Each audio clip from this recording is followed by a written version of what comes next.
What's happening, everybody? It's Sean with Reactions to the Classics, and today we got another reaction to the Bluetones. This time, their album Return to the Last Chance Saloon, brought to us by a friend, longtime patron, and supporter of the channel, Ian. Appreciate you, Ian, and all that you bring. Appreciate all the patrons. You'd like to support us anyway, check out the Patreon link below, or the patron link on the end screen, which will be coming up at the very end of this video. All right, so Ian knows all about the Bluetones, so I'm going to let him kind of tell the story. He says, my favorite Bluetones album and their second, released March 9th, 1998 in my last year of uni, and only went to 10 in the UK, but did reach platinum status in the end, and only had one top 10 single, Solomon Bites the Worm, which scraped in at number 10. I'd been excitedly waiting for this, and it didn't disappoint. Well, at least me. It wasn't received that well in the British press. And just so you know, guys, I previously reacted to their first album, Expecting to Fly, so you can check that out after this video. A little bit about the Bluetones. They're an English indie rock band formed in London in 1993. The band members are Mark Morris on vocals, Adam Devlin on guitar, Scott Morris on bass guitar, and Ed Chester on drums. A fifth member, Richard Payne, came on board between 1998 and 2002, so he's probably on this album, but I couldn't quite find out. They have 13 top 40 singles and 3 top 10 albums in the UK charts. They have 6 studio albums, 6 comp albums, 1 live album, 3 EPs, and 20 singles, yet are basically unknown where I live here in the States. So I'm going to have the lyrics up. As always, the music will not be in the video, but it'll be a Vimeo link below. Follow along with me. Let's kick this thing off. And you see it below, Tone Blues. Ian always talks about these and usually rates each song, so always enjoy that. He says the opener is a perfectly pleasant instrumental, which is more of an intro to the second song. Still happy to listen to this one, taking the whole album in.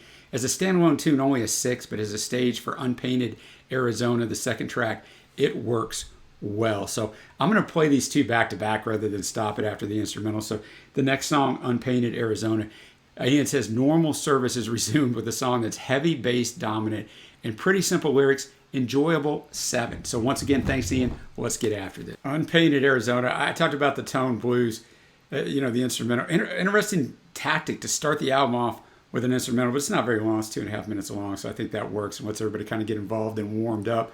Unpainted Arizona, pretty simple song. I mean, I liked it. It was bass dominant, as Ian said. I think it's probably about a girl. Everything that you taught me was all I've ever known. We took this ride side by side, but guess what? I got off alone, and that's the way it goes, I suppose. But then again, who really knows? So, yeah, I mean, I thought that was a good way to start the album off. Now we're gonna go to that top 10 single that Ian mentioned at the start of this. Solomon Bites the Worm. It's the first single released based on nursery rhyme lyrics, but a really fun and energy-filled song, Ian says. A step up from the first track, 7.5 on Ian's rating scale. Solomon Bites the Worm, much more punchy instrumental-wise. They stepped it up there. Some say it's about Solomon Grundy, a DC character, but Monday, Count All the Teeth in My Head. Tuesday, Anointed by a Man in a Dress, so I guess christened. It's more than a question of time. It's more a question of reason and rhyme. Wednesday got hitched just like a good boy should, so he got married. Thursday and Friday didn't feel so good, he's getting sick. On Saturday I said my goodbyes. On Sunday I'm food for the worms and the flies. So this man's life cycle is over. Pack up your troubles now, take all you can carry, on your way. Just remember this time, you've only got 7 days. So I enjoyed the song instrumentally. I thought the lyricism and the vocal performance by Mark was really good on that one. Now up to the 4th track, UTA. Ian says the Bluetones always seem to think about how to start each track in a memorable way. A laugh kicks it off. It's a heavy and distorted guitar-dominated track. The alarm sound works well. Not sure if this song is about their lack of success in the USA. He gives it a 7.5. UTA, interesting track. Very diverse instrumentally, right? The guitars are the main driver of this song, but, Ian talked about the laugh at the start, and then it almost started like a sound of like the Eagles or something as it started. And then you've got Mark's voice somewhat distorted or some sort of treatment on it, it seems like. But a very interesting song. It definitely seems like it's about America. What exactly it's about, I don't know, because the land of the free, home of the brave. Those who can't afford it want to be deported. These liberties were never meant for me. Now I can afford it. I want to be deported. The eagle opens her wings. She circles over and sings, fall under my shadow, fall under me. I left, but she found me again. So I don't know. I mean, maybe it is about their lack of success in the U.S., which is always surprising for these bands that have great success in the UK and other places that somehow they couldn't make it in America. America was oftentimes behind the 8 ball on there. But yeah, an enjoyable track. Now we go to 4 Day Weekend. Don't we all wish we could have those? Ian says, one of my favorite Bluetones tracks, a great rolling bass sound, almost frantic. I remember going to see Mark Morrison about 2008 and being shocked there were only 3 people in the audience.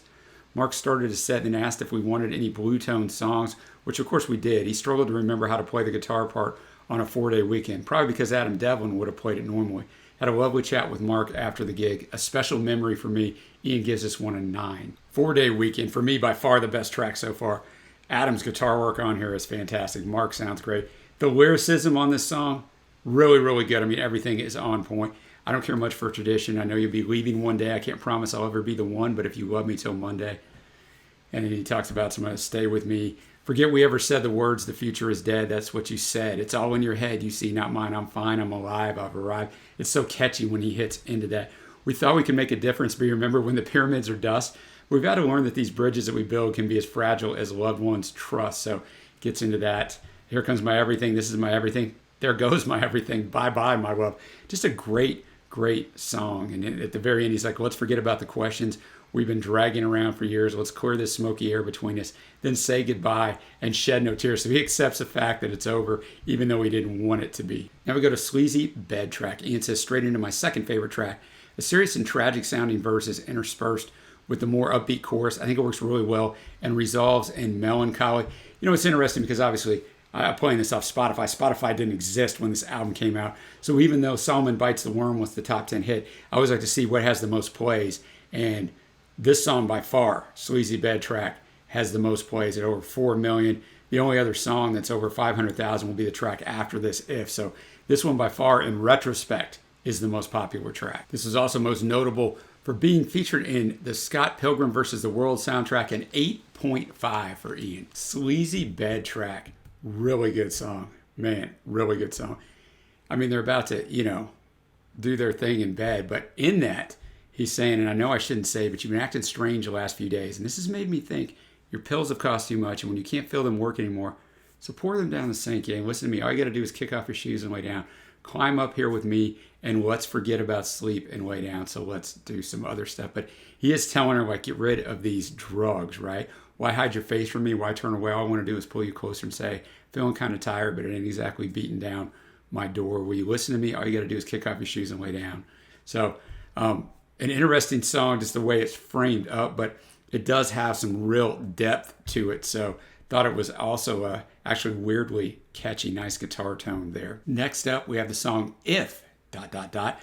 Ian says a sound that builds to the crescendo filled ending, perfect for ending a gig with audience participation, a good vocal performance by Morris.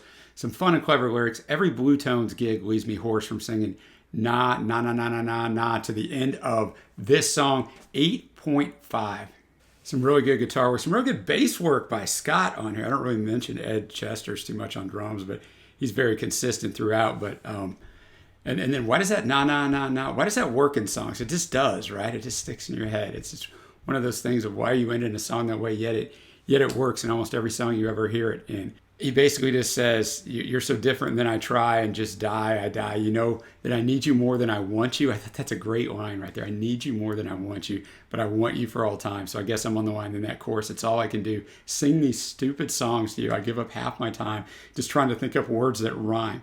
I ain't getting any younger, but you wouldn't know. So it's on with the show. And then he kind of talks about how he reflects on that. Another chorus and the nah, nah, nah, nah, nah. But what a 3-song run here between 4-Day Weekend, Sleazy Bed track, and this one, If. We're up to a quite interesting titled song, The Jub Jub Bird. Ian says, back to heavy guitar opening. The storm then clears with a clever switch in the soundscape to match the mood of the lyrics. Enjoyable song. Ian gives it a 7.5. The Jub Jub Bird. Ed's drumming on this is really standout. Great guitar work. I'm not really sure exactly where he's getting. Please, your sympathy's not what I crave, nor judgment or how I behave, or to wake up beside you today. So he doesn't want any of these things from her. Try as I do to let somebody in. Well, I never know where to begin. It's just a sweet word and on to the next thing. But she might have got to him a little bit because whenever I hear your name, a mist comes down over my eyes, the burden of hiding my shame. It grows weak and eventually dies, and it dies. And what can I say? If confession won't send them away, these demons inside are refusing to die. I hope against hope, but they stay. And so he's talking about how, the physical attraction he has to her. But there's some pretty deep lyrics in this one. So I thought it was a good offering. And I thought it's really hard to follow those previous 3 songs because they're by far the highlight of the album so far. So I thought this song did hold up in light of that. Now we get to Sky Will Fall. Ian says love ballad, but it doesn't really do it for me. Not a skip for me, but just okay. The trumpets don't work for me. I hope he isn't influencing me here. He gives it a 6. Sky Will Fall. It's all right for me. Just all right, man. It kind of doesn't fit so far with the album necessarily. I mean, I get it when to throw this in there. Trumpets were all right. I mean, basically, you refuse to leave the house, not chancing stepping out. The air seems so unclean, away from judging eyes that seem to pierce the night. You'd rather not be seen. While I'm the same as you, I like to stay here. To say you'll have me, maybe the sky will fall on us and maybe kill us all, no fuss. Or just the very tall. Well, these guys got against the very tall. We got against very tall, Mark. I don't know, but I'm not very tall, so I don't care. Yeah, it was fine. I mean, I didn't dislike it or anything, but coming off the last several tracks, it's tough. Now it's a 10th track. I'm going to say Ames. It could be Amos. Usually that's with an O, but we'll find out. Ian says the tom drum motif kicks in again, and I feel the album is back on track as the guitar kicks in and the lyrics step up again. Good vocal performance, tight all-around band performance, which is one of the highlights of the Bluetones. I think that's why the last song lacked a little bit for me, but an 8 for Ian on this one. Ames or Amos, I don't know. He never says the title of it in the song. I'll go with Ames. Really, really good. I don't know if it stands out more for me coming off the last track. It amplifies that overall band talent there, but Ed is fantastic on the drumming, and Scott gets to shine on that bass, and I just thought Mark sounded really good. Indecision is a curious thing, and turn your charity into sin. Hesitation or the blink of an eye can make your truth feel just like a lie. What if you were raised to feel naturally grateful, guilty? What if you were raised to feel naturally grateful? And it just gets into all of these things. It's amazing how fast you'll forget your friends. What if you don't have what it takes to be humble, worthy? So now we're going in to grateful. Now we go into humble. Feed your head, save your breath, because one of these days, why must I feel I'm the one who must show you the way? Any fool can see I'm a bad example if the only advice I bring is to chew on your food and save your string. Maybe I don't have what it takes to be humble. So, I really enjoyed that song. I thought overall it was a great arrangement, and the musicianship really shined. Now, boys and girls, it's time to go down at the Reservoir. Ian says this feels like we've gone back to 1995 and a more Britpop song kicks in. An upbeat and fun song. I'd rather be down at the Bluetones Reservoir than the Pulp Reservoir and Joyriders. A 7.5 for Ian. Ian nailed it. Definitely a more Britpop sound. Just a fun tune, right? Let's go hang out down at the Reservoir. I mean, the first verse says it all. Well, you got to go down. You got to come down to the Reservoir. I don't care who the hell you are. If you're a movie violation or a movie star, you're welcome around here now. If you're an untamed youth or an uncouth dame, you got little letters after, but you can't spell your name. I really don't care. To me, you're the same. If you're hanging around here now, then you can see how strange and quiet we are at the Reservoir. So he just kind of goes, you're just hanging out, man. You're hanging out. They don't want any trouble. It kind of gets into talking about that. But a really fun tune. Now we get to a tune that doesn't sound like it's fun. Maybe it is. Heard You Were Dead. Ian says, Mark, let's rip on what is a nicely arranged song, built into a crescendo with the organ climbing out of the noise for a nice ending. 7.5. Heard You Were Dead. Interesting songwriter. I'd love to know why they wrote it, because there's kind of some conflicting things in here. I heard you were dead before you hit the ground. I heard you were taken and your body was never found. I heard a vicious rumor that you gone and lost your head. Some said your brain was sick. Some said that it was dead. You've always been so fragile, brittle to the touch. Though I never knew you, I miss you oh so much. And then he says later on, it came as no surprise to me. You've done this kind of thing before. And now I'm left to think about why you left me on the line. I called you up, but no reply. I don't know, man. Like he acts like he'd never known her. But was he talking to her on the phone? Were they getting close? And then she just passed. I don't know. But great band effort here. Almost sounded like a comb in there, but the instrumentation shines. And, kind of one of the standout things on this album is how well these guys work together. Now we're going to go. We got 2 tracks to end, but it's kind of like the opening with the instrumental. So we're going to go as you see below to Broken Star. Ian says the first half of the final track, then filled with silence. Track finishes at 5:56, and between this time and 13:04, it is silent for the ubiquitous 90s not-so-hidden track. I don't know why we did this in the 90s. It was a CD thing. Let's fill up to 74 minutes on the CD. I mean, that's what it was about. It doesn't do that on Spotify now, so you don't get that. You don't know that the track after it was a hidden track. But he says a slightly discordant sound, which instantly warmly disposes me towards it, of an okay song that is powered up at the end with some strings and a echoey lead guitar. A slightly disappointing end to the album, in my opinion. But then you get to the hidden track, a 7 for Ian on this song. And then we'll just go right into that hidden track because this is an instrumental. A Woman Done Gone Left Me. Ian says, which is a genuinely disappointing instrumental playing around with distortions, or perhaps it could have been something, but it isn't. A hidden track that should have been better hidden. He gives it a 2. So we're going to roll those things together and finish this thing off. Woman Gone Done Left Me. Let's go back to Broken Star first. Broken Star almost follows up on the theme of Heard You Were Dead. I'm not saying they go together, but, because he's talking about Broken Star, stay awake and shine for me. Light the road before me. At the end of the day, I'll be losing my way. So I look to you and I say, yeah. Stay awake and shine for me. Light the road for me. Such a wonderful glow from a long time ago and far, far away. He says, diamonds and silver pouring from your gaping head, bathe me in silhouette, though I know you're already dead. So he says, I look up to the sky and hold you in my eyes. Smile down from heaven as we dismiss all we learn. Fixes a spot whilst all around the universe turns. Yeah. So I thought it was a good song. And then I thought the outro was almost 2 minutes long of instrumentation. I thought it was great. I thought it was really good. And really, in a way, it bookends the album, right?